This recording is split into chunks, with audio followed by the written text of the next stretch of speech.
Hey friends, today we're going to bring the greenery and my little kitchen herb garden inside/outside.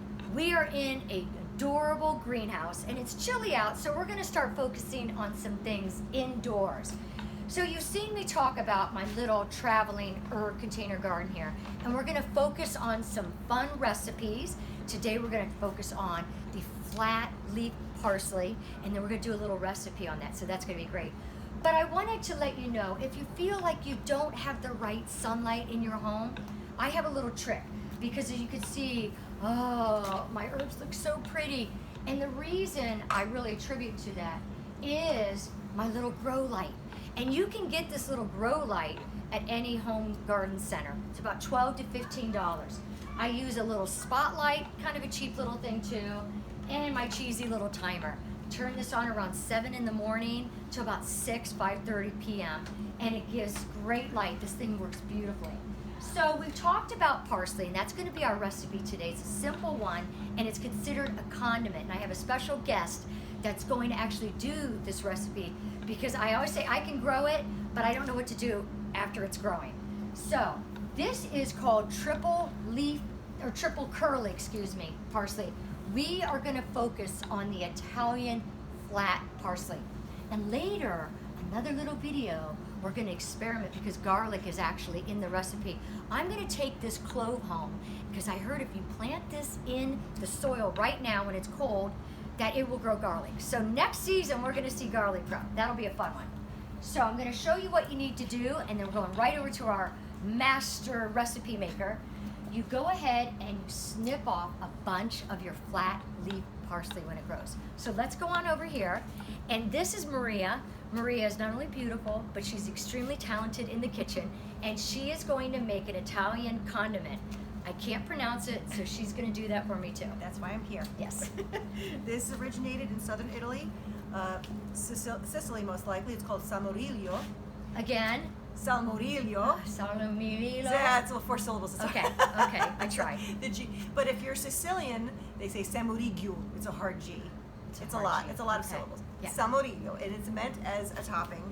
I grew up eating it mostly on grilled meats, grilled fish.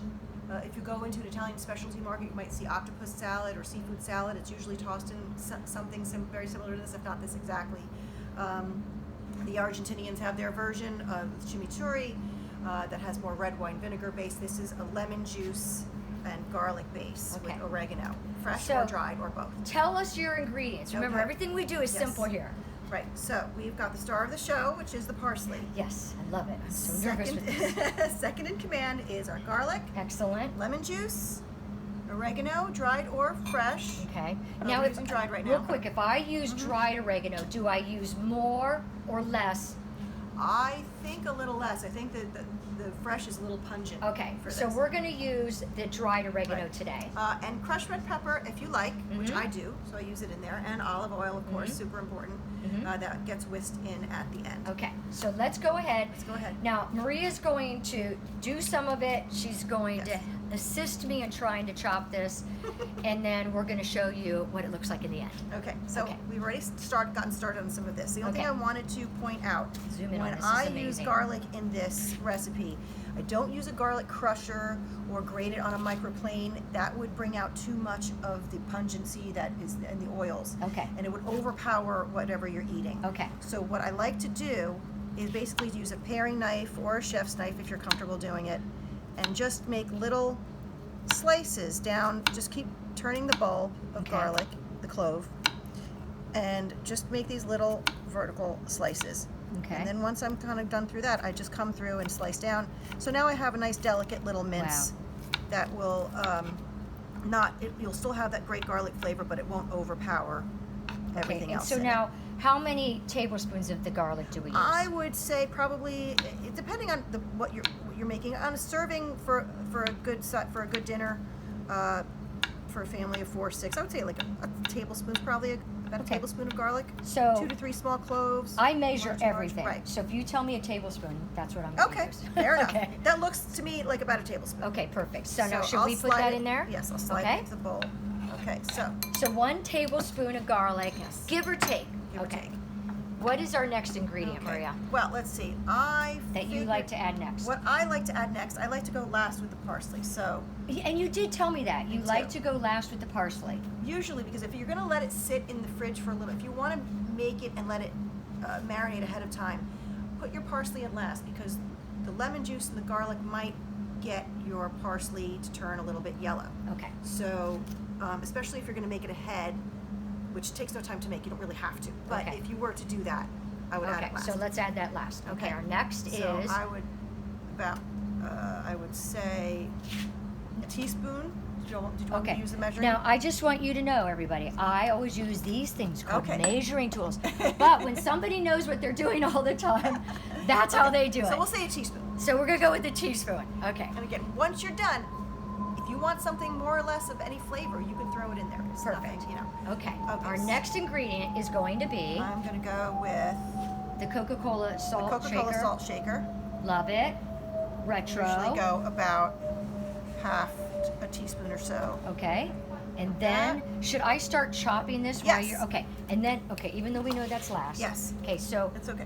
this is, We have some already chopped. we have some already chopped, but you have the olive oil, which is how much? About about 3/4 of a cup. Okay. I would say. So to your half cup or so, Okay. 3/4 cup of parsley. So why don't we dump that in? Okay. Or pour it in gently, or what, the olive oil, right? Yes. Okay, you can pour it in. Okay. Thank you. Well, Oh, sorry. the lemon. See, I- this is what I get mixed That's up with. okay. I like a little hot pepper flake. Hope you're Okay. okay with that. Yep. And then we've got, you want to juice that lemon Oh, in I there? forgot. See, this is why I need somebody. Does that go that way or this way? That I think goes it that way, see? Okay. Now, I measure this out. What is how many? 2 tablespoons? About 3, I'd say. Okay. 3 Which tablespoons. we have some already over there. Okay, perfect. So I'm doing one Mhm. that I just put through there. Ooh, I just We squirted have that. a little already juiced. Throw Okay. that in. And do you think I need to do the other lemon? Half? Yes. Oh, okay. So let's do that. Put that in there. Okay. And then what do we add while we're doing this? Perfect. I'm going to throw in That's our pepper, a regular little bit pepper. of red pepper. Okay. About an eighth of a teaspoon or so. Okay. Okay. Now we can. You want to go ahead and whisk in that? Okay. Ooh, here we go. Whisk that in. I love olive oil dishes with Me bread. too. I think I'm going to try this tonight. I have some fresh bread over there, and I You want don't. me to use all of it? Yeah, why not? Okay. And then I'm going to put some. You're going to show me how to put it later on some meat Absolutely. for my family. The best is after you get that warm meat off the grill and slice it up, and then Okay. this you pour it over whatever you've cooked. Okay. And it really awakens all the heat, awakens all these Awakens, flavors. fancy And then word you there. dip your bread in it. It's just Okay. fantastic. So why don't you chop up a little more parsley? Okay, so you showed me a little bit earlier. Mhm. Oh, if I chop off a finger or a thumb, there's no editing, We'll be so okay. good luck. We'll be okay. Good luck. I hope you guys can handle it. Handle Sometimes seeing my it thumb fly across the greenhouse. Oh my gosh. How's that? That looks great. Is it too big or too little? No, it's perfect. Okay, that looks kind of big, but I'm not going to chop anymore. Okay, All right. so how much of this do we put in? I would go ahead and put in, I'd say that looks to be a little shy of half a cup. Ooh, A little okay, bit so more. a half a cup. Yeah. Okay. And then do I use this? Yes, you just whisk that in Oh together. my gosh, this is something. Look at this. Unbelievable. There you That have looks it. delicious. This is it. There you have it. Okay. Saborillo. Now, can I put this on bread?